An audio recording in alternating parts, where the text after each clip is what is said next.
about the priority, right? You got to have that confidence to be able to work people through all the changes so you can kind of get those optimal results. What's the next thing? So we talked about Lyme, we talked about parasites. Anything else you want to highlight specifically on the parasite side? I mean, do you do anything to kind of open up drainage to help with die off preventatively? Or do you try to just kind of build a good foundation so when you come in to addressing some of these bugs, patients are less likely to herx and have significant die off issues? Yeah, so using Mimosa pudica, which has become popular the last couple of years, is a Yeah, really para good one.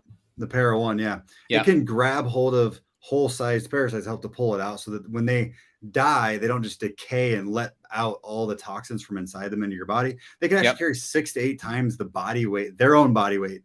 And that's a lot of toxin your body would have to clear if we can't pull it out whole. But, I do start clients with detox support. We start with, just like you mentioned earlier, it's like, do you eat right? Okay, yes, you eat right. Good. So we're peaked out on that being as far as Right. anti-inflammatory. We've done the neurofeedback work to where your immune system's not going to be as reactive. If I can do some sort of nervous system type work, I usually start with something like Tudka Plus from Cellcore or some sort of Liver milk, gallbladder thing. yeah, liver gallbladder. So whether that be milk thistle or even a gallbladder Mhm. flush, I've had people have to do to make sure that we're moving. Again, I said earlier, make sure you poop, and then doing things like castor oil pack and dry brushing, so that when you start doing your body and you start working on it, because these herbs are not just staying in your gut, you're going to have to get them out of your lymph. So teaching tools and techniques to allow someone to be able to get that drainage moving first. And some people talk about, oh, you got to do it for 2 months before. I'm not that kind of person. I'm just like, okay, do you react to things? Yes or no? And if people know that they do not react to supplements, they've been able to take other things that were strong biocidin or otherwise and have no reactions. I'm like, okay, well, we're not going to spend a whole lot of time on detox initially because you don't react. Your body probably drainage wise isn't too backed up. Or I get the other people like, I react to everything. Okay, we're going to spend a little bit more time. We're going to spend a month making sure your body's draining appropriately, that your nervous system is calmed down. Because if you're hyper reactive, it's one of those two things is backed up. Yeah, that's really good feedback on the neurofeedback side. That disentangle or disentrainment, I think, is a good one that I'm going to work in with some of my patients that are overly sensitive. Because I do agree, right? That nervous system is just so overly stimulated where everything's going to be sensitive. And I think it's really important to kind of have that calming effect.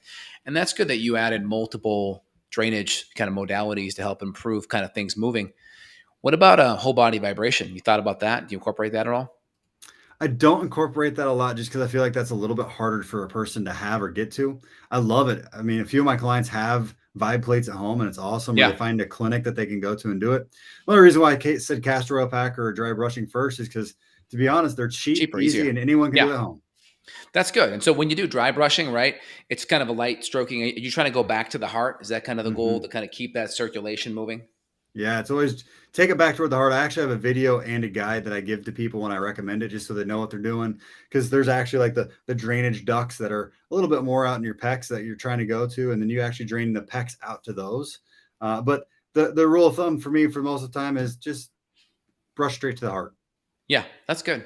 Very good. Anything else you find to be really important we haven't really addressed yet today in today's conversation? A big piece that, since we're on the modalities, right? It's coffee enemas. Coffee enemas can be an absolute game change. They can increase your glutathione 700 to 800%. They get you to go to the bathroom, right? So if you're constipated, they make you poop.